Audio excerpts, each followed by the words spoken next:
ಪಂಚತಂತ್ರದ ಮೊದಲನೇ ತಂತ್ರವಾದ ಮಿತ್ರಭೇದದಲ್ಲಿ ಬರುವ 6ನೇಯ ಕತೆ ಚತುರ ಮೊಲ ಮತ್ತು ಮೂರ್ಖ ಸಿಂಹ. ಕೆಲವು ಆವೃತ್ತಿಗಳಲ್ಲಿ ಕತೆಯ ಕ್ರಮಾಂಕ ಸ್ವಲ್ಪ ಬದಲಾಗಬಹುದು, ಆದರೆ ಮಿತ್ರಭೇದದ ಪ್ರಮುಖ ಕತೆಗಳಲ್ಲಿ ಇದು 6ನೇಯದಾಗಿ ಬರುತ್ತದೆ. ಕರ್ಟಕ ಮತ್ತು ದಮನಕ ಎಂಬ ನರಿಗಳ ನಡುವಿನ ಸಂಭಾಷಣೆಯಲ್ಲಿ ದೈಹಿಕ ಬಲಕ್ಕಿಂತ ಬುದ್ಧಿಶಕ್ತಿ ಹೇಗೆ ಮೇಲು ಎಂಬುದನ್ನು ವಿವರಿಸಲು ಈ ಕಥೆಯನ್ನು ಹೇಳಲಾಗುತ್ತದೆ. ಕಥೆಯ ವಿವರ ಇಲ್ಲಿದೆ. ಚತುರ ಮೊಲ ಮತ್ತು ಮೂರ್ಖ ಸಿಂಹ. ಹಿನ್ನೆಲೆ: ಒಂದಾನೊಂದು ಕಾಲದಲ್ಲಿ ಒಂದು ದಟ್ಟವಾದ ಕಾಡಿನಲ್ಲಿ ಬಾಸುರಕ ಎಂಬ ಹೆಸರಿನ ಬಲಶಾಲಿ ಸಿಂಹವೊಂದು ವಾಸಿಸುತ್ತಿತ್ತು.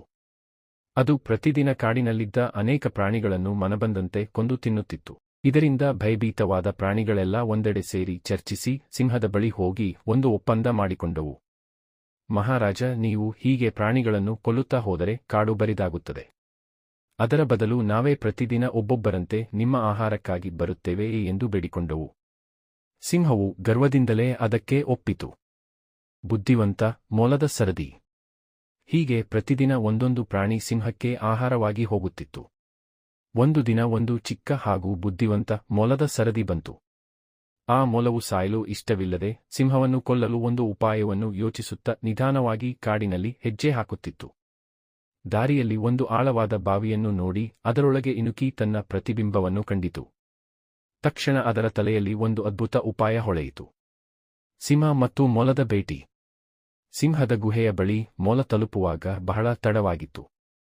ಹಸಿವಿನಿಂದ ಕಂಗೆಟ್ಟಿದ್ದ ಸಿಂಹವು ಮೊಲವನ್ನು ನೋಡಿ, ಒಂದೇ ಸಮನೆ ಇಷ್ಟೊಂದು ತಡವಾಗಿ ಬಂದಿದ್ದೀಯ, ಜೊತೆಗೆ ನೀನು ತುಂಬಾ ಚಿಕ್ಕವನು. ನಿನ್ನಿಂದ ನನ್ನ ಹಸಿವು ಹೇಗೆ ತೀರಬೇಕು? ಇಂದು ನಿಮ್ಮೆಲ್ಲರನ್ನೂ ಕೊಂದು ಮುಗಿಸುತ್ತೇನೆ ಎಂದು ಗರ್ಜಿಸಿತು. ಆಗ ಮೊಲವು ಅತ್ಯಂತ ವಿನಯದಿಂದ ನಟಿಸುತ್ತಾ, ಮಹಾರಾಜರೇ, ದಯವಿಟ್ಟು ನನ್ನ ಮಾತು ಕೇಳಿ. ಪ್ರಾಣಿಗಳೆಲ್ಲ ಸೇರಿ 5 ಮೊಲಗಳನ್ನು ನಿಮ್ಮ ಬಳಿ ಕಳುಹಿಸಿದ್ದವು. ಆದರೆ ದಾರಿಯಲ್ಲಿ ಇನ್ನೊಂದು ದೊಡ್ಡ ಸಿಂಹ ಸಿಕ್ಕಿ ನಮ್ಮನ್ನು ತಡೆಯಿತು. ಈ ಕಾಡಿಗೆ ನಾನೇ ರಾಜ, ನಿಮ್ಮೆಲ್ಲರನ್ನೂ ನಾನೇ ತಿನ್ನುತ್ತೇನೆ ಎಂದು ಹೇಳಿ ನನ್ನ ಜೊತೆಗಿದ್ದ 4 ಮೊಲಗಳನ್ನು ಹಿಡಿದಿಟ್ಟುಕೊಂಡಿತು. ನಾನು ಹೇಗೋ ಪ್ರಾಣ ಉಳಿಸಿಕೊಂಡು ನಿಮಗೆ ಈ ವಿಷಯ ತಿಳಿಸಲು ಓಡಿಬಂದೆ ಎಂದು ಸುಳ್ಳು ಹೇಳಿತು. ಬಾವಿಯೊಳಗಿನ ಶತ್ರು. ಇದನ್ನು ಕೇಳಿ ಬಾಸುರಕನ ಕೋಪ ನೆತ್ತಿಗೇರಿತು. ನನ್ನ ಕಾಡಿನಲ್ಲಿ ಇನ್ನೊಂದು ಸಿಂಹವೇ? ಎಲ್ಲಿದೆ ಅದು?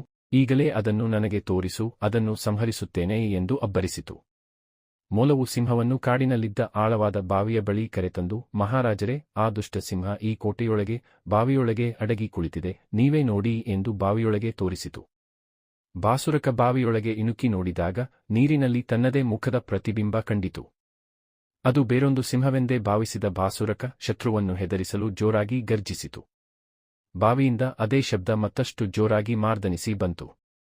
ತನ್ನ ಶತ್ರು ಕೂಡ ತನಗೆ ಸವಾಲು ಹಾಕುತ್ತಿದೆ ಎಂದು ತಿಳಿದ ಆ ಮೂರ್ಖ ಸಿಂಹ ಇನ್ನೇನು ಯೋಚಿಸದೆ ಆ ಇನ್ನೊಂದು ಸಿಂಹವನ್ನು ಕೊಲ್ಲಲು ಬಾವಿಯೊಳಗೆ ಹಾರಿತು. ನೀರಿನಲ್ಲಿ ಮುಳುಗಿ ಕಲ್ಲುಬಂಡೆಗಳಿಗೆ ಅಪ್ಪಳಿಸಿ ಪ್ರಾಣ ಬಿಟ್ಟಿತು. ಸಂತೋಷದಿಂದ ಮೊಲವು ಹಿಂದಿರುಗಿ ಉಳಿದ ಪ್ರಾಣಿಗಳಿಗೆ ಈ ಸಿಹಿ ಸುದ್ದಿಯನ್ನು ತಿಳಿಸಿತು.